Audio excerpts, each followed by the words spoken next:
इरिज star TV के मुअज़्ज़ज़ नाज़रीन अस्सलाम वालेकुम। नाज़रीन, मीरपुर आज़ाद कश्मीर में कत्ल की लर्ज़ाखेज़ वारदात। अमर खारी के रिहायशी तारक नामी नौजवान को नामालूम अफराद ने कत्ल करके बन खुरमा मोड़ पर फेंक दिया। डेड बॉडीज़ DHQ अस्पताल मुंतकिल।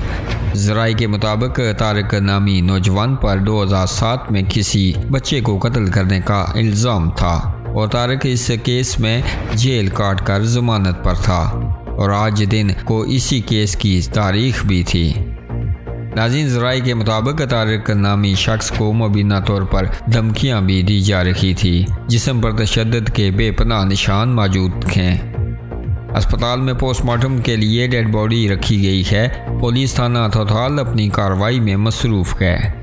नाज़रीन, आप भी अपनी राय का इजहार इस अफसोसनाक खबर के हवाले से नीचे कमेंट बॉक्स में ज़रूर कीजिएगा और मज़ीद खबरों और अपडेट्स के लिए हमारे इस चैनल को सब्सक्राइब कीजिएगा।